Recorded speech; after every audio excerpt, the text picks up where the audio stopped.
కార్యక్రమంతో మనం 26 సంవత్సరాలు పూర్తి చేసుకుని జనవరి రాబోయే నూతన సంవత్సరంలో మళ్ళీ 27 సంవత్సరాలు ప్రారంభం పెడదాం. 20 కంప్లీట్ 25 అయింది, 26 అయిపోయి 27 సంవత్సరాలకి వచ్చే కార్యక్రమం మనం 27 సంవత్సరానికి ప్రారంభం పలుకుతాం. ఈ కార్యక్రమం జరుగుతాం. అంటే ముందుగా మీ అందరికీ అడ్వాన్స్గా హ్యాపీ న్యూ ఇయర్ చెప్తున్నాను. అలాగే మీరందరూ కూడా ఆరోగ్యంతో హాయిగా సుఖంగా ఉన్నారు కోరుతూ now over to doctor Gurunath Sharma garu. Please speak on knee pain. అందరికీ నమస్కారం అండి. ముందుగా నాకు ఈ అవకాశం ఇచ్చిన డాక్టర్ సమరం గారికి కృతజ్ఞతలు. వారు ఇందాక చెప్పారు 26 సంవత్సరాలు బట్టి నిర్విరామంగా ఇలా హెల్త్ ఎడ్యుకేషన్ ప్రోగ్రాం జరపడం అనేది మామూలు విషయం కాదు.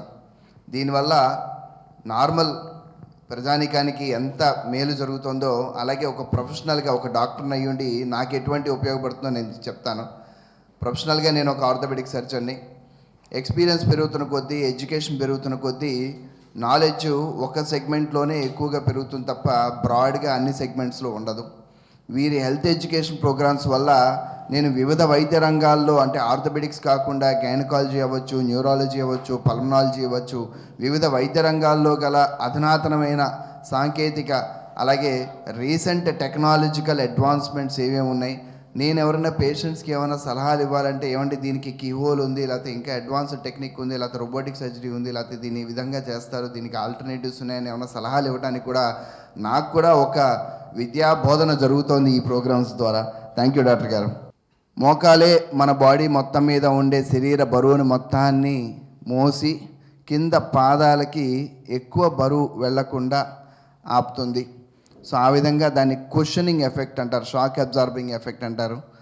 ఆ కింద పిక్కల దగ్గర నుంచి ఎముకలకి, యాంకిల్ దగ్గరికి, పుట్టు మీదకి ఎక్కువ బరువు వెళ్లకుండా మనం చేసే వివిధ రకాలైనటువంటి జీవన శైలిలో మనం ఛాలెంజెస్ ఏవైతే ఫేస్ చేసుకుంటూ రన్నింగ్ కావచ్చు, నిలబడడం కావచ్చు, మాట్లాడడం కావచ్చు, అది నుంచోవడం కావచ్చు, మెట్లు ఎక్కడం దిగడం కావచ్చు, అలాగే రకరకాల వెహికల్స్ డ్రైవింగ్ చేయడం కావచ్చు, ఇట్లా ఎన్ని రకాల ఛాలెంజెస్ తోటి కూడినటువంటి ఆక్యుపేషన్ మనం చేసినా కానీ, అలాగే హౌస్ వైఫ్స్ తీసుకుంటే రోజంతా నిలబడే ఉంటారు, రోజంతా పనిచేస్తూనే ఉంటారు. అలాంటి పనులను కూడా తట్టుకొని నిలబడగలిగే ఏకైక జాయింట్ బాడీలో అది మోకాలు మాత్రమే. వెన్నుముక మనకి నిలబడడానికి ఉపయోగపెడితే ఆ నిలబడ్డ బరువు మొత్తాన్ని తీసుకొని అబ్జార్బ్ చేసుకొని ఆ మోకాలు కుషనింగ్ ఎఫెక్ట్ తోటి కింద పాదానికి ఒక రిలాక్సేషన్ ఇస్తుంది. అందుకని మన మోకాలు గురించి తెలుసుకోవాలి. అయితే ఈ టాపిక్లో ముఖ్యమైనది ఏంటంటే అన్ని మోకాళ్ళ నొప్పులు ఒక రకం కాదు, చాలా రకాలు ఉంటాయి. గతంలో కూడా నేను ఈ Vasavya nursing home health education ప్రోగ్రామ్స్లో ఒక 3 సార్లు టాక్ ఇవ్వడం జరిగింది. అప్పుడు డాక్టర్ సమరం గారితో పాటు డాక్టర్ మారు గారు కూడా మాకు బ్లెస్సింగ్స్ ఇవ్వడం జరిగింది. సో ఈ సందర్భంగా వారికి కండోలెన్సెస్ తెలుపుకుంటూ ముందుకెళ్దాం. Anatomy of the knee joint అంటే మోకాల్లో ఒక అమరిక, పైన తొడెముక అలాగే కింద కాలెముకని కలుపుతూ దాదాపు 14 స్ట్రక్చర్స్, 14 లెగమెంట్స్ అవ్వచ్చు, కండరాలు అవ్వచ్చు, అలాగే చిన్న చిన్న మోకాలు చిప్ప లాంటి పటెలా అని బోన్ కావచ్చు, ఇట్లాగా అన్ని బోన్స్ ఇక్కడ అన్ని లిస్ట్ అయినట్టుగా అన్ని స్ట్రక్చర్స్ మోకాల్లో ఉంటాయి. మనందరం అనుకుంటున్నట్టుగా మోకాలు ఒక చిన్న బోన్ కాదు, అది 2 ఎముకలతోటి 3 ఎముకలతోటి దాదాపు 14 కండరాలతోటి తయారైన ఒక సమూహం. అందుకనే మోకాల్లో మనకి ఏ చిన్న నొప్పి వచ్చినా అన్ని వైపులో ఉండే అన్ని కండరాలు వాటి పనితీరును మార్చుకుంటూ ఉంటాయి. బాడీ మొత్తానికి మోకాలు పెద్ద జాయింట్, లార్జెస్ట్ జాయింట్. మనకి డోర్లకి మడత బొందులు ఉంటాయి. మడత బొందు ముందుకి వెనక్కి ఎట్లా అయితే పనిచేస్తుందో మోకాలు కూడా అట్లాగే ముందుకి వెనక్కి పనిచేస్తూ ఉంటుంది. ఆ మోకాలు ముందుకి వెనక్కి పనిచేయటమని మన హింజ్ జాయింట్ అని పిలుస్తాం. ఆ హింజ్ జాయింట్ మోకాలు పనిచేస్తుంది కాబట్టి మనకి శరీరంలో రకరకాల మూమెంట్స్ వస్తాయి. కాలు ముందుకు వెళ్ళటం కానీ, వెనక్కి వెళ్ళటం కానీ, అలాగే లోపల ఉన్న లెగమెంట్స్ మోకాల్ని లోపలికి బయటికి తిప్పడం రొటేషన్ అంటాం. ఆ రొటేషనల్ మూమెంట్స్ కానీ ఇస్తుంటాయి. ఇన్ని మూమెంట్స్ చేస్తున్నప్పుడు పైనుంచి వచ్చే బరువుని అది ఎలా కాపాడుకుంటుందంటే ఇది స్ట్రక్చర్ మెనిస్కస్ అని 2 షాక్ అబ్జార్బర్స్ అంటాం. బండికి ఎట్లయితే షాక్ అబ్జార్బర్ ఉంటుందో అలాగే మన మోకాల్లో కూడా లోపల వైపు బయట వైపు మెనిస్కస్ అని 2 షాక్ అబ్జార్బర్స్ ఉంటాయి. ఆ షాక్ అబ్జార్బర్స్ సి షేప్లో ఉండి పైనుంచి వచ్చే బరువు మొత్తాన్ని ఆల్మోస్ట్ ఒక 80% వరకు కింద మోకాలికి వెళ్లకుండా, కాలు కింద పాదానికి వెళ్లకుండా దాన్ని కొంచెం కాపాడతాయి. అలాగే మోకాలు మూమెంట్ చేస్తున్నప్పుడు చాలా యాంగిల్స్ ఉంటాయి. అంటే మనకి ఫోర్స్ వెక్టార్స్ అంటాం. ఒక డైరెక్షన్లో ఫోర్స్ వస్తే ఇంకో డైరెక్షన్లో దాని ఎఫెక్ట్ వచ్చి, ఇంకో డైరెక్షన్లో దాని సైడ్ ఎఫెక్ట్ వచ్చి, దీన్ని ఫోర్స్ వెక్టార్స్ అని పిలుస్తాం.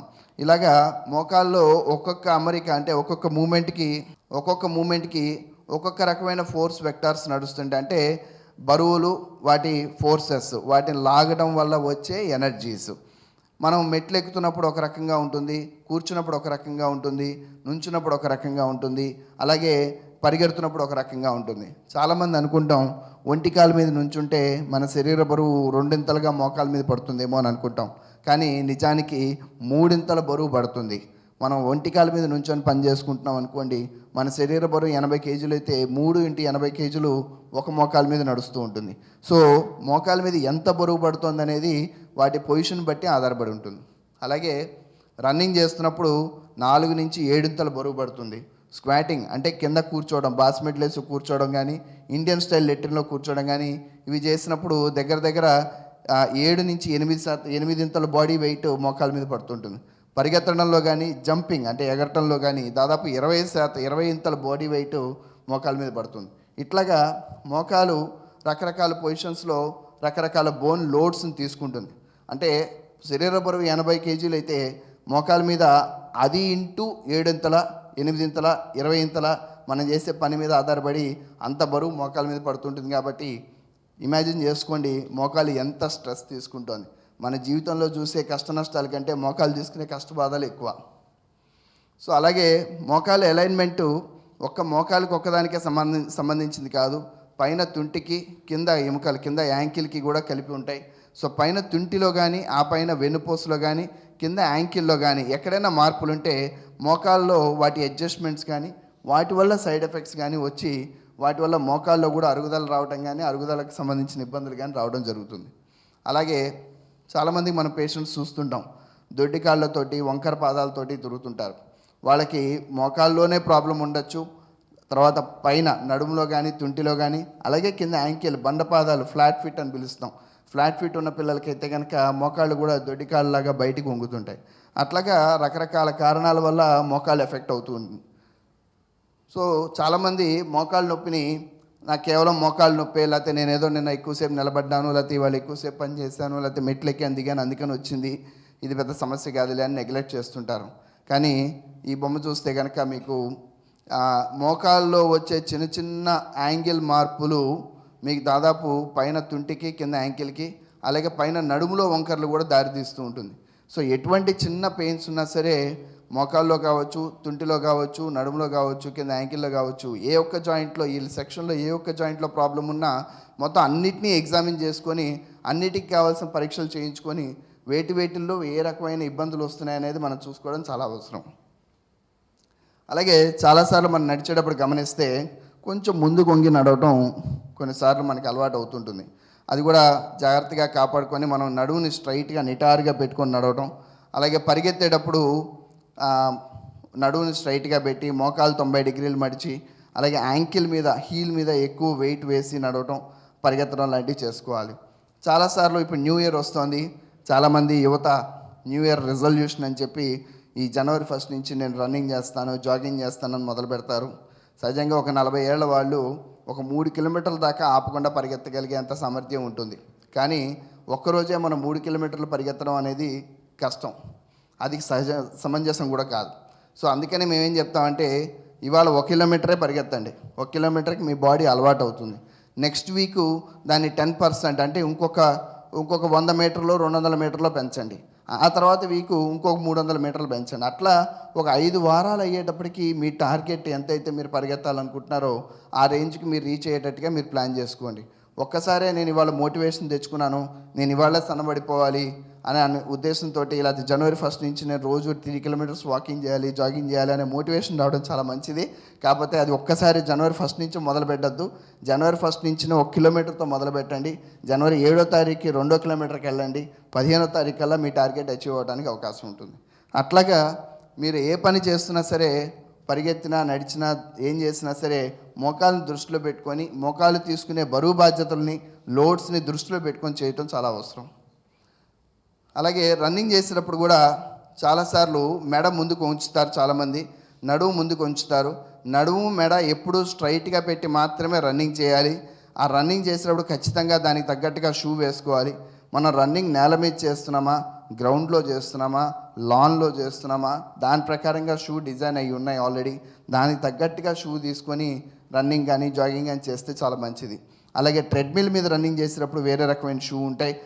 దేనికి ఎంతెంత లోడ్స్ మనకి మోకాల మీద వస్తుంటాయో ఆ లోడ్స్ని బేర్ చేయడానికి, కుషన్ చేయడానికి, బాల్ బేరింగ్ చేయడానికి మనకి రకరకాల షూ తయారు చేయబడ్డాయి.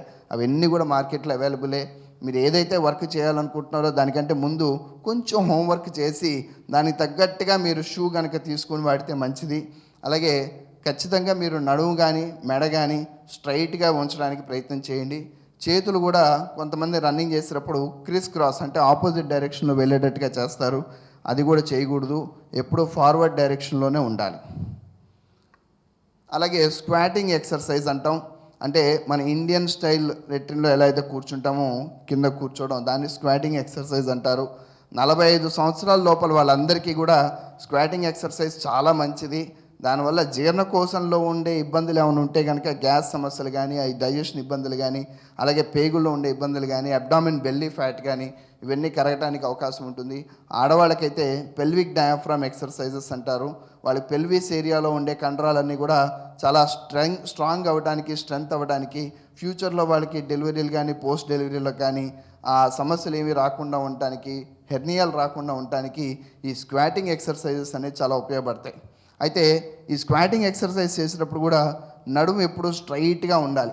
మనం ఏ పని చేస్తున్నా సరే మోకాలు ఒక క్రమబద్ధీకరణలో పనిచేయాలి అని అంటే నడుము స్ట్రైట్గా ఉండాలి.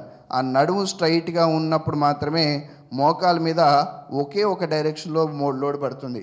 నడుము వంగినప్పుడు నడుము పైనుంచి ఒక లోడు, తుంటి నుంచి ఒక లోడు, కింద గ్రావిటీ నుంచి ఒక లోడు, 3 రకాల లోడ్స్ మోకాల మీద పడినప్పుడు ఇబ్బంది ఎక్కువ అవడానికి అవకాశం ఉంటుంది. సో నడుముని ఏ పని చేస్తున్నా సరే స్ట్రైట్గా నిటారుగా ఉంచడానికి ప్రయత్నం చేయండి. అలాగే 45 సంవత్సరాలు దాటింది, వెయిట్ ఎక్కువ ఉన్నారు, మనం చేసే వృత్తిలో మెట్లు ఎక్కడం దిగడం కానీ, టీచర్లు కానీ, హౌస్ వైఫ్స్ కానీ, ట్రాఫిక్ పోలీసులు, నర్సులు, డాక్టర్లు మనందరం కూడా ఎక్కువసేపు నిలబడి పనిచేసే వాళ్ళు ఉంటారు. అలాగే మెట్లు ఎక్కడ దిగడం, ఇప్పుడు స్కూళ్ళు చూస్తే 4 ఫ్లోర్లు 5 ఫ్లోర్లు ఉన్నాయి. 4 ఫ్లోర్లు 5 ఫ్లోర్లు టీచర్లు పైకి ఎక్కడం దిగడం లాంటివి చేసి, అలాగే రోడ్డు మీద మనకి శానిటరీ వర్కర్స్ ఉన్నారు, వాళ్ళందరూ కూడా ఎక్కువసేపు నడవటం, బరువులు తోయటం లాంటివి చేస్తుంటారు. ఇవన్నీ చేయటం వల్ల మోకాల మీద లోడ్ ఎక్కువ పడ్డప్పుడు మోకాల్లో ఉండే ఈ సన్నటి గుజ్జు కార్టిలేజ్ అని పిలుస్తాం. ఆ కార్టిలేజ్ అనేది అరిగి కొంతకాలానికి ఇట్లా ప్యాచులుగా పడుతుంది. ఈ ప్యాచుల్లో అయిన మోకాల్నే ఆర్థరైటిస్ అని పిలుస్తాం, అంటే గుజ్జరుగుదల. ఈ గుజ్జరుగుదల ఒకసారి మొదలైతే ఆగడం అనేది ఒకటి జరగదు. వయసుతో పాటుగా గుజ్జరుగుదల కూడా రోజు రోజుకి పెరిగేదే కానీ తగ్గేదైతే కాదు. 42 సంవత్సరాలకు ఒకవేళ స్టేజ్ 1 స్టార్ట్ అయితే 60 సంవత్సరాల కల్లా స్టేజ్ 4 అంటారు, బాగా అరిగిపోతుంది, ఆ స్టేజ్కి వెళ్తుంది. అయితే ఈ స్టేజ్ 1 నుంచి స్టేజ్ 4కి వెళ్ళే మార్గంలో మన నొప్పి వల్ల ఒకవేళ మనం ఎక్సర్సైజులు చేయకపోయినా, లేకపోతే ఏదైనా చేయాల్సిన రొటీన్ వర్క్స్ చేయకపోయినా, health related fitness related goals మనం అచీవ్ అవ్వకపోయినా చిన్నగా వెయిట్ పెరిగిపోతూ ఉంటాం. వెయిట్ పెరిగిపోయి యాక్టివ్గా చేయాల్సిన వర్క్ని ఆపేసి సెడెంటరీ జాబ్ అంటే కూర్చొని చేసే పనులకి ఎక్కువ ఇష్టపడుతుంటాం. సో మన జీవన శైలిలో కనుక మార్పులు వస్తున్నాయి, ఏంటి నేను ఇంత యాక్టివ్గా ఉండేవాళ్ళని ఇట్లా కూర్చొని చేసే ఇట్లా ఇమ్మొబైల్గా అయిపోతున్నాను, సెడెంటరీ వర్క్లోకి ఎందుకు వెళ్ళిపోతున్నాను అని మనంతా మనమే కనుక ఊహించుకొని ఆలోచించుకుంటే దానికి కారణం మోకాళ్ళ అరుగుదల అయి ఉండొచ్చు. మోకాళ్ళ అరుగుదల వల్ల నడుము నొప్పి అవ్వచ్చు, అలాగే యాంకిల్ పెయిన్ అవ్వచ్చు, హీల్ పెయిన్ అవ్వచ్చు. ఆ కారణం ఏంటో తెలుసుకోవడం ఇంపార్టెంట్. పూర్తిగా 4వ దశ దాకా వెళ్ళే తర్వాత మనం డాక్టర్ని కలవడం కంటే ఎర్లీ స్టేజెస్లో ఉన్నప్పుడు కలిసి మళ్ళీ రివర్సిబుల్లో వెళ్ళి మళ్ళీ మన మోకాల్ని యాక్టివిటీ లెవెల్స్ని పెంచుకోవడానికి ప్రయత్నాలు చేయాలి. అయితే మోకాళ్ళ నొప్పి రాగానే కొంతమంది పేషెంట్స్ నా దగ్గరికి వచ్చి, డాక్టర్ గారు నా మోకాలు అరిగిపోయిందేమో చూడండి, ఇప్పటి నుంచే భయం వేస్తుంది అని అంటారు. అన్ని మోకాళ్ళ నొప్పులు అరుగుదల కాదు. మోకాల్లో ఇందాక నేను చెప్పాను చాలా స్ట్రక్చర్స్ ఉంటాయి. మోకాల్లో ఉండే లెగమెంట్స్ అవ్వచ్చు, కార్టిలేజ్ అవ్వచ్చు, గుజ్జు అవ్వచ్చు, అలాగే కండరాలు అవ్వచ్చు, రక్తనాళాలు అవ్వచ్చు, నరాలు అవ్వచ్చు, వీటన్నిటి నుంచి కూడా నొప్పి రావడానికి అవకాశం ఉంటుంది. మోకాల్లో నొప్పి ఏ సైడ్ వస్తుంది, ఏ యాంగిల్లో వస్తుంది, ఏ పొజిషన్లో వస్తుంది, ఏ పోస్చర్లో అంటే మనం కూర్చున్నా నుంచున్న ఏ పోస్చర్లో వస్తుంది అనేది ఆధారపడి ఆ నొప్పి యొక్క కండిషన్, అది ఏ ప్రాబ్లం వల్ల, ఏ కండరం వల్ల, నరం వల్ల వచ్చింది అనేది మనం ఐడెంటిఫై చేస్తాం. Not all knee pains are osteoarthritis. ఇది గుర్తుపెట్టుకోండి. మోకాళ్ళ నొప్పులు అన్నీ కూడా మోకాళ్ళ అరుగుదల కాదు. చాలా వరకు కండరాలు బెణుకులు, కండరాల్లో ఉండే వాపులు, కండరాల్లో ఉండే నిస్సత్వ వల్ల కూడా మనకి మోకాళ్ళ నొప్పులు వస్తుంటాయి. సో అది ఎందుకు వచ్చిందనేది ఒక తగిన నిపుణుల్ని అంటే ఒక ఆర్థోపెడిక్ సర్జన్ దగ్గరికి వెళ్ళి ఇవాల్యుయేషన్ చేయించుకొని దానికి ప్రాపర్ ట్రీట్మెంట్ తీసుకుంటే మీరు కంప్లీట్గా బయటపడడానికి అవకాశం ఉంటుంది. చాలాసార్లు అరుగుదలే అనుకొని డాక్టర్ దగ్గరికి వెళ్తే ముందు ఎక్స్రేలు అంటారు, లేకపోతే ఆపరేషన్ అంటారనే భయంతో చాలా కాలం దాన్ని వదిలేస్తారు. మేబీ డాక్టర్ దగ్గరికి వెళ్తే చిన్న ఎక్సర్సైజ్ తోటే దాన్ని తగ్గించేస్తారేమో. ప్రాపర్గా సలహా తీసుకొని దాని ట్రీట్మెంట్ తీసుకుంటే మంచిది. అలాగే ఒక జాయింట్ కంటే ఎక్కువ నొప్పులున్నా, 10 నిమిషాలు పావుగంట కంటే ఎక్కువసేపు నొప్పులున్నా, మనం పనిచేస్తున్నప్పుడే కాకుండా కూర్చున్నప్పుడు కూడా రెస్ట్ పెయిన్లో కూడా పెయిన్ ఎక్కువ ఉన్నా, ఒక పావుగంట 20 నిమిషాల కంటే మనం ఏ పని కంటిన్యూస్గా చేయలేకపోతున్నా, దాంతోపాటుగా స్టిఫ్నెస్ అంటే మనం రెగ్యులర్గా మూమెంట్ చేసే అంత లెవెల్లో మూమెంట్ రాకుండా కొంత భాగం మూమెంట్ ఆగిపోయినా, ఏ జాయింట్ అవనివ్వండి మూమెంట్ ఆగిపోయినా, ఇలాంటి ప్రాబ్లమ్స్ అన్నీ ఉన్నాయంటే అది ఖచ్చితంగా ఆర్థరైటిసే. అది మోకాళ్ళ అది ఆ జాయింట్ యొక్క అరుగుదల అవ్వచ్చా, లేదు కీళ్ళవాతమా, లేకపోతే ఆటోఇమ్యూన్ డిజార్డరా, లేకపోతే ఇన్ఫెక్షనా, లేకపోతే ఇంకేదైనా కారణం ఉందా అనేది ప్రాపర్గా ఎవాల్యుయేట్ చేసుకోవాలి. దానికి తగ్గట్టుగా పరీక్షలు చేయించుకొని ఎర్లీగా ట్రీట్మెంట్ తీసుకుంటే ఎర్లీగా మనం ఆ ప్రాబ్లం నుంచి బయటపడడానికి అవకాశం ఉంటుంది. ఎప్పుడైనా సరే చిన్న చిన్న నొప్పులకే మనం డాక్టర్ దగ్గరికి వెళ్ళక్కర్లా. మన ఇండియన్ స్టాండర్డ్స్లో మన అమ్మమ్మలు, తాతయ్యలు, బామ్మల దగ్గర నుంచి చాలా టెక్నిక్స్ నేర్చుకున్నాం. నానిష్ టెక్నిక్స్ అని పిలుస్తాం. మనకి వేడి నీళ్ళు కాపడం అవ్వచ్చు, రెస్ట్ అవ్వచ్చు, ఉప్పు కాపడం అవ్వచ్చు, ఇటుక వేడి చేసి పెడతారు, ఒక్కొక్కసారి సెగ్గడ్లు వస్తే పేడ వేడి చేసి పెడతారు. ఇట్లా చాలా చాలా హోమ్ రెమెడీస్ ఉన్నాయి. ముందు వాటిని ప్రయత్నం చేయొచ్చు, తప్పులేదు. అయితే 3 విషయాల్లో మాత్రం సొంత వైద్యం పనికిరాదు. వాపు కానీ, ఎరుపుదనం కానీ, జాయింట్ మూమెంట్ ఆగిపోవడం కానీ, టైట్నెస్ కానీ, ఈ 3 ఏదున్నా సరే మీరు సొంత వైద్యం చేసుకోకుండా డాక్టర్ దగ్గరికి వెళ్ళండి. ఇవి ఉన్నప్పుడు ఇన్ఫెక్షన్ ఉండడానికి అవకాశాలు ఎక్కువ ఉంటాయి. సో ఇన్ఫెక్షన్ ఉంటే ప్రతిరోజు లేట్ చేసిన ప్రతిరోజు కూడా మనకి ప్రాబ్లం పెరగడానికి అవకాశం ఉంటుంది తప్ప తగ్గదు. సో అందుకని ఆ విషయాలు మాత్రం మనం గమనించుకోవాలి. ఇన్ఫెక్షన్ ఉన్నప్పుడు మాత్రం సొంత వైద్యం చేసుకోవద్దు. చిన్న చిన్న రోజువారీ పనుల్లో వచ్చే నొప్పులకి మనకి వేడి నీళ్ళు కాపడం అవ్వచ్చు, రెస్ట్ అవ్వచ్చు, ఫిజియోథెరపీ, యోగా ఎక్సర్సైజెస్ అవ్వచ్చు, ఇలాంటివి ట్రై చేసుకున్నా సరే తగ్గకపోతే అప్పుడు మీరు దగ్గరలో ఉన్న ఆర్థోపెడిక్ సర్జన్ని కలవచ్చు. ఏ జాయింట్ గురించి మాట్లాడినా, జాయింట్ అని కాదు హెల్త్ గురించి ఎప్పుడు మాట్లాడినా 3 విషయాలు అందరూ చెప్తారు. వెయిట్ కంట్రోల్లో పెట్టుకోవాలి, ఎక్సర్సైజెస్ రెగ్యులర్గా చేసుకోవాలి, అవసరమైనప్పుడు అవసరమైన సపోర్ట్స్ తీసుకోవాలి. అంటే కొంతమంది పేషెంట్లు నా దగ్గరికి వచ్చి ఏజ్ 65 ఉంటుంది, ఆల్రెడీ మోకాళ్ళ నొప్పులు కొంచెం చిన్న చిన్న మొదలవుతాయి, డాక్టర్ గారు నేను వాకింగ్కి వెళ్తాను, 10 రౌండ్లు ఆపకుండా వేయగలను, 12వ రౌండ్ చేయాలంటే ఏం చేయాలి చెప్పండి అని అడుగుతారు. అలా కాదండి, మీరు 65 ఇయర్స్ వచ్చారు, మోకాళ్ళ అరుగుదల ఇప్పుడే స్టార్ట్ అయింది, మీరు 12వ రౌండ్ కాదండి 10 రౌండ్లు కూడా వేయకూడదు, తగ్గించుకోండి అని చెప్తాం. అలాగా మన లిమిటేషన్స్. అలాగే రెండోది, కొంచెం 65 ఇయర్స్ దాటిన తర్వాత మోకాళ్ళ నొప్పులు మొదలైన తర్వాత మా దగ్గరికి వచ్చినప్పుడు చేతికర్ర ఒకటి పట్టుకొని నడవమని చెప్తాం. చాలామంది అది నామోషిగా ఫీల్ అయ్యో లేకపోతే నలుగురు ఏమైనా అనుకుంటారనే ఉద్దేశంతో ఆ చేతికర్ర పట్టుకోరు చాలామంది. ఆ ఏజ్లో కనుక మీరు చేతికర్ర పట్టుకొని నడిస్తే, అంటే మెకానికల్ ఎయిడ్స్ కనుక వాడితే, ఆ టైంలో నడుము మీద కానీ మోకాల మీద కానీ పడే లోడ్ కొంతవరకు తగ్గి బహుశా 2-3 ఏళ్లలో అరిగిపోవాల్సిన జాయింట్ 10 ఏళ్ల దాకా మీకు ఇబ్బంది పెట్టకుండా లాగుతుంది.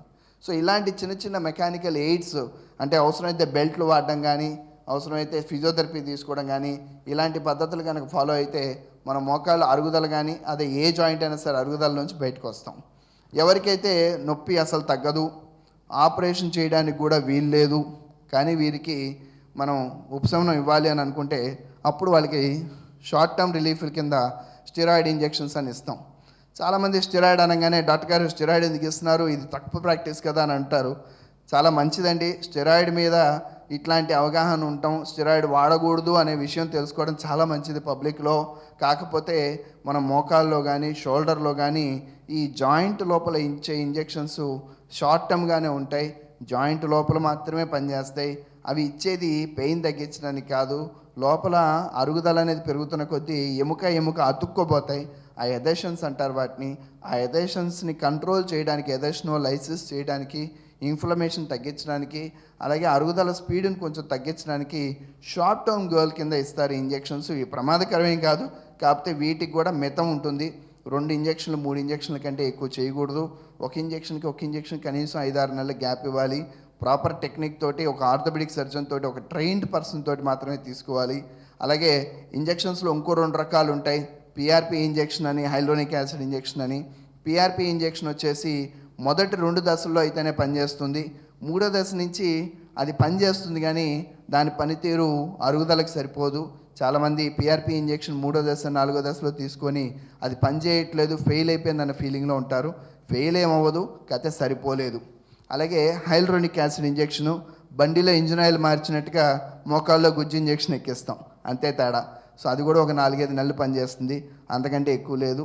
మోకాళ్ళ అరుగుదలకి permanent and only treatment is knee replacement. కాకపోతే అది లాస్ట్ స్టేజ్ దాకా వెళ్తుంది. అరగకుండా తీసుకోవాల్సిన జాగ్రత్తలన్నీ మనం ఇప్పుడు మాట్లాడాం. ఇవన్నీ పాటిస్తే ఈ స్టేజ్ దాకా వెళ్లకుండా ఆగుతాం. కాకపోతే ఆడవాళ్ళకి మెనోపాజ్ వచ్చిన తర్వాత, మగవాళ్ళకి వాళ్ళు చేసే వృత్తి రకంగా వారికి ఖచ్చితంగా అరుగుదల స్టేజ్ 4 దాకా వెళ్ళడానికి అవకాశం ఉంటుంది వయసు ప్రభావంతో. సో స్టేజ్ 4కి వెళ్ళినప్పుడు మనం ఈ మోకాళ్ళ మార్పిడి ఆపరేషన్ అనేది చేస్తాం. మోకాళ్ళలో ఏదైతే అరిగిందో ఆ అరిగిన పార్ట్ వరకు తీసేసి ఒక మెటల్ పార్ట్ పెడితే అది కొత్త మోకీల్లాగా పనిచేస్తుంది. అయితే మోకాళ్ళ మార్పిడి ఆపరేషన్ చేయడానికంటే ముందు 2వ దశ 3వ దశలో ఉండి పెయిన్ బాగా ఎక్కువ ఉంటే ఆర్థ్రోస్కోపిక్ లవాజ్ అని కీహోల్ సర్జరీ తోటి మోకాల్లో ఉండే ఈ చెడు పదార్థాలన్నింటినీ వాష్ అవే చేయడానికి ఒక పద్ధతి ఉంటుంది. కొంతమందికి అది ప్రయత్నం చేస్తాం. కానీ అవసరమైతే మోకాళ్ళ మార్పిడి ఆపరేషన్కి వెళ్ళటం ఎందుకు అవసరం అంటే దీనివల్ల నడుముని, కింద యాంకిల్ని, అలాగే మిగతా జాయింట్స్ని మనం సేవ్ చేసుకోవచ్చు. మోకాలు ఒకటి ఇబ్బంది పెడితే నేను చెప్పినట్టుగా మోకాలు ఇండివిజువల్ జాయింట్ కాదు, పైన ఉండే జాయింట్స్కి కింద జాయింట్స్కి అన్నిటికీ అనుసంధానంతో పనిచేసే జాయింట్. సో మోకాళ్ళు ఇబ్బందిని మనం మోకాలు ఇబ్బందిగా కాకుండా మొత్తం బాడీ ఇబ్బందిగా పరిగణించి అది నిజంగా డ్యామేజ్ అయిపోయింది, పూర్తిగా డ్యామేజ్ అయిపోయింది, ఇర్రిపేరబుల్ స్టేజ్కి వెళ్ళింది, మనం ఏం చేసినా దాన్ని మోకాల్ని మళ్ళీ దాని ఫంక్షనింగ్ స్టేజ్కి తీసుకురాలేము, వీటి వల్ల మిగతా జాయింట్లు ఎఫెక్ట్ అవుతాయి అనే పరిస్థితి వచ్చినప్పుడు మోకాళ్ళ మార్పిడి ఆపరేషన్కి వెళ్ళి ఆ మోకాల్ని ఫంక్షన్లోకి తెచ్చుకోవచ్చు. దాంతోపాటు మిగతా జాయింట్స్ని కూడా మనం సేవ్ చేసుకోవడానికి అవకాశం ఉంటుంది. Save your knees. చాలామంది ఈ క్వశ్చన్ అడుగుతారు, సైక్లింగ్ మంచిదా, రన్నింగ్ మంచిదా అని అడుగుతారు. ఒక ఏజ్ దాకా అంటే 45 ఏళ్ళు అని ఒక అందాజాగా చెప్తాం. మోకాళ్ళ నొప్పులు రానంతకాలం రన్నింగ్ మంచిది. మోకాళ్ళ నొప్పులు మొదలైతే మాత్రం రన్నింగ్ కంటే సైక్లింగ్ చాలా మంచిది. సైక్లింగ్, స్విమ్మింగ్ రెండిట్లో మన శరీర బరువు మోకాళ్ళ మీద పడకుండా అప్పర్ బాడీ, లోయర్ బాడీ 2 ఎక్సర్సైజ్లో ఉంటాయి. రన్నింగ్లో మాత్రం లోయర్ బాడీ మీద మన శరీర బరువు పడడం వల్ల డ్యామేజ్ పెరుగుతూ ఉంటుంది. చాలామందికి షుగర్ ఉన్న వాళ్ళు కానీ, బీపీ ఉన్నవాళ్ళు కానీ, కార్డియాక్ ప్రాబ్లమ్స్ ఉన్నవాళ్ళు వాళ్ళ డాక్టర్లు వాకింగ్ చేయమన్నారు అని చెప్పంటే నా దగ్గరికి వచ్చినప్పుడు మోకాళ్ళ అరుగుదల ఉందండి, వాకింగ్ చేయొద్దంటాను. కానీ లేదు డాక్టర్ గారు, మా డాక్టర్ గారు చెప్పారు, మా షుగర్ డాక్టర్ గారు చెప్పారు, వాళ్ళ కార్డియాలజిస్ట్ చెప్పారు, వాకింగ్ చేయమన్నారు అని అంటారు. అలాగే ఆర్గ్యుమెంట్ ఏం లేదండి. ప్రాబ్లం ఏంటంటే వారి ఉద్దేశం ఎక్సర్సైజ్ చేయమని. ఎక్సర్సైజ్ అనగానే మళ్ళీ ఎన్ని ఎక్సర్సైజులు, ఏం ఎక్సర్సైజులు ఇవన్నీ చెప్పడం కొంచెం ఇబ్బంది అవుతుందనే ఉద్దేశంతో వాకింగ్ అనే ఒక చిన్న పదం అంటాను తప్ప దాంట్లో ఇంక వేరే ఉద్దేశం ఏం లేదు. నడుము నొప్పులు కానీ, మోకాళ్ళ నొప్పులు కానీ మొదలైతే వాకింగ్ తగ్గించి సైక్లింగ్ కానీ, ఫిజియోథెరపీ కానీ, స్విమ్మింగ్ కానీ పెంచడానికి ఎక్కువ మొగ్గు చూపండి. అలాగే ఆర్థరైటిస్ ప్రివెన్షన్ మనం మెయిన్గా అసలు ఈ టాపిక్ హైలైటే.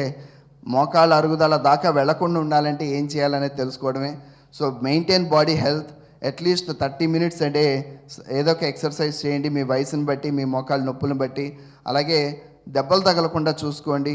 చలికాలంలో వచ్చినప్పుడు దానికి తగ్గట్టుగా జాయింట్ కేర్కి సంబంధించిన ఎక్సర్సైజులు కానీ, వేడి నీళ్ళు కాపడం కానీ, ఇట్లా వేడి దుస్తులు వేయడం కానీ ఇట్లాంటివన్నీ ప్రాక్టీస్ చేయండి.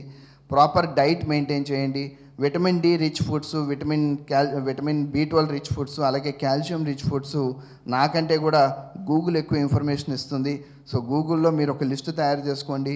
మీకు ఇష్టమైన లిస్ట్ మొత్తం ఒకటి తయారు చేసుకుని ఇంట్లో అతికించుకొని దాన్ని రోజు ఫాలో అవ్వండి. మీ డైలీ ఇంటేక్లో ఈ విటమిన్ డికి సంబంధించినవి, B12కి సంబంధించినవి, అలాగే ఐరన్ క్యాల్షియం సంబంధించినవి, కాల్షియంకి సంబంధించినవి బాగా ఎక్కువ ఉండే ఆ ఫుడ్ ప్రోడక్ట్స్ ఏంటో మీరు చూసుకొని అవి లిస్ట్ అవుట్ చేసుకొని అవి డైలీ కన్జ్యూమ్ చేయండి. అలాగే ఆల్కహాల్, సిగరెట్ స్మోకింగ్ కానీ, సాల్ట్ కానీ, షుగర్ కానీ ఇంటేక్ తగ్గించాలి.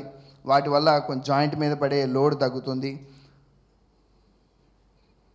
చిన్న చిన్న స్టెప్స్ ఏంటంటే, ప్రతి అరగంటకు ఒకసారి కూర్చొని చేసే వాళ్ళకి ముఖ్యంగా ఇంపార్టెంట్ ఇది. ప్రతి అరగంటకు ఒక్కసారి ఒక 5 నిమిషాల నుంచి 10 నిమిషాల దాకా లేచి బాడీ మొత్తాన్ని స్ట్రెచ్చింగ్ ఎక్సర్సైజెస్ చేసుకోవడం ఇంపార్టెంటు. అలాగే ఇంట్లో బరువులు ఎత్తేటప్పుడు నడుము స్ట్రైట్గా పెట్టి, అలాగే కంప్యూటర్ ముందు కూర్చొని వర్క్ చేసినప్పుడు నడుము స్ట్రైట్గా పెట్టి కూర్చొని వర్క్ చేసుకోవడం అనేది నేర్చుకోవాలి. వీటినే ఎర్గనామిక్స్ అని పిలుస్తారు. ఎర్గనామిక్స్లో ముఖ్యమైనది ఏంటంటే, మన బాడీ మనం చేసే వృత్తికి ప్రిపేర్ అవ్వటం. మన చేసే వృత్తికి మన బాడీ ప్రిపేర్ అవ్వకపోతే ఆ వృత్తిలో మనం ఎక్కువ కాలం కొనసాగలేము. సో వృత్తిరీత్యా మనకి ఇబ్బందులు వస్తాయి. ఆక్యుపేషనల్ హజార్డ్స్ అనే ప్రాబ్లమ్స్ తోటి మనం ఎక్కువ సఫర్ అవుతుంటాం. సో ఎర్గనామిక్స్ అనేది కనుక మనం ఫాలో అయితే చాలా మంచిది. అలాగే ఆర్థరైటిస్ కేవలం ఎల్డర్లీ అంటే పెద్దవాళ్ళకే వస్తుంది, గుజ్జరుగుదల పెద్దవాళ్ళకే వస్తుంది, చిన్నవాళ్ళకి రాదని ఒక చిన్న అపోహ ఉంది. 20 ఏళ్ల వయసు నుంచి ఎవరికైనా ఆర్థరైటిస్ రావచ్చు. మన జాయింట్ కేర్ అనేది మొదటి నుంచే మొదలు పెట్టాలి. రెండోది, మీ జాయింట్ కనుక ఎక్కువ డ్యామేజ్ అయితే జాయింట్ని రిపేర్ కూడా చేయలేము, సర్జరీ కూడా చేయలేము అనే ఒక చిన్న అపోహ ఉంటుంది. దాన్ని సర్జరీ చేసుకుని రిపేర్ చేసుకుని మళ్ళీ నార్మల్ తీసుకురావచ్చు. ఎక్సర్సైజులు చేసినప్పుడు జాయింట్ ఎక్కువ డ్యామేజ్ అవుతుందని అనుకుంటారు. మితంగా చేసినంత వరకు ఏం కాదు. ఇందాక నేను చెప్పాను, మన వాకింగ్ చేసినప్పుడు 4-5 రౌండ్ల కంటే ఎక్కువ చేయకూడదు, 2 కిలోమీటర్ల కంటే ఎక్కువ చేయకూడదు. అంతకంటే ఎక్కువ చేస్తే జాయింట్కి హెల్త్ పెరగడం కాదు, జాయింట్ డ్యామేజ్ స్టార్ట్ అవుతుంది. సో మితంగా చేయడం, మన కెపాసిటీ ఎంత అనేది తెలుసుకోవడం చాలా ఇంపార్టెంట్. మోకాళ్ళ మార్పిడి ఆపరేషన్ అంటే వెరీ సింపుల్గా అర్థం చెప్పాలంటే, ఇట్లా తుప్పు పట్టిన మడత బందులు మార్చి కొత్త మడత బందు వేస్తే ఫంక్షనింగ్ ఎలా ఉంటుందో అలా ఉంటుంది. దీన్నే మనం నీ రీప్లేస్మెంట్ ఆపరేషన్ అని పిలుస్తాం. సో ఏ జాయింట్నైనా సరే నీ రీప్లేస్మెంట్ ఆపరేషన్ తర్వాత నడవలేరేమో, మోకాలు మడవలేరేమో, కూర్చోలేరేమో అనే చాలామంది భయాలు ఉంటాయి. మీ మోకాళ్ళు మీరు ప్రాపర్గా ట్రైన్ చేసుకుంటే కంప్లీట్గా కింద కూర్చొని మోకాళ్ళు బాస్మెట్లు వేసి కూర్చునే లెవెల్లో మీరు చేసుకోవచ్చు. అది ఆపరేషన్ ముందు కావచ్చు, ఆపరేషన్ తర్వాత కావచ్చు. ప్రాపర్గా ఎక్సర్సైజెస్, ప్రికాషన్స్ తీసుకోండి, వెయిట్ మెయింటైన్ చేయండి, ప్రాపర్ డైట్ మెయింటైన్ చేయండి. ఈ హెల్త్ మెయింటైన్ చేయడం వల్ల overall body movement, body health maintain అవుతుంది. ఇందాక నుంచి మోకాళ్ళ గురించి నేను మొదట్లో చెప్పాను. మోకాళ్ళ గురించి ఎందుకు మాట్లాడతామనంటే, ఒక్క మోకాళ్ళ అరుగుదల మన మొబిలిటీ మొత్తాన్ని ఆపేస్తుంది, శరీర మొబిలిటీ మొత్తాన్ని ఆపేస్తుంది. మోకాళ్ళ నొప్పులు ఉన్న వాళ్ళకి, తుంటి నొప్పులు ఉన్న వాళ్ళకి, నడుల నొప్పులు ఉన్న వాళ్ళకి వాకింగ్ క్యాపబిలిటీ, ఎబిలిటీ తగ్గిపోతుంది. దానివల్ల వారికి వాకింగ్ ఎప్పుడైతే తగ్గిపోయిందో వెయిట్ పెరగటం కానీ, లంగ్ సమస్యలు కానీ, ఊబకాయం సమస్యలు కానీ, ఇలా రకరకాల సమస్యలు యాడ్ అవుతాయి తప్ప అవి తగ్గవు. సో ఒక్క జాయింట్ మనం అడ్రస్ చేసుకుంటే మిగతా ప్రాబ్లమ్స్ అన్నిటినీ మనం ట్రీట్మెంట్ ఇచ్చుకున్నట్టే. సో అందరి యూత్కి నేను చెప్పేది, ఈ పుస్తకాలు 2 రకాల పుస్తకాలు ఉంటాయి. 40 బిలో హెల్తీగా ఉండాలంటే ఏం చేయాలనేది ఒక పుస్తకం, 60 అబోవ్ డ్యామేజ్ బారిన పడకుండా ఉండాలంటే ఏం చేయాలని ఒక పుస్తకం. మీరు ఏ ఏజ్లో ఏ పుస్తకం చదవాలనుకుంటున్నారో మీరే డిసైడ్ చేయండి. Thank you. నాకు ఈ అవకాశం ఇచ్చినందుకు మరొకసారి Vasavya nursing home health education program అలాగే డాక్టర్ సమరం గారికి ధన్యవాదాలు తెలుపుకుంటూ, అందరికీ వారి జాయింట్స్ని కాపాడుకుంటూ మంచి హెల్త్ ఉండాలని, ఈ 2026 నూతన సంవత్సరం అందరికీ హ్యాపీ న్యూ ఇయర్గా ఉండాలని కోరుకుంటున్నాను. థ్యాంక్ యూ అండి. Thank you doctor B Gurunatharao గారు. చాలా చక్కగా ప్రజెంట్ చేశారండి. Very very wonderful.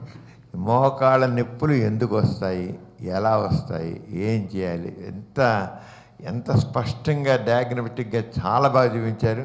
అలాగే తీసుకొచ్చి కేర్ గురించి చెప్పారు, రాకుండా ఉంటే ఏం చేయాలని చెప్పారు.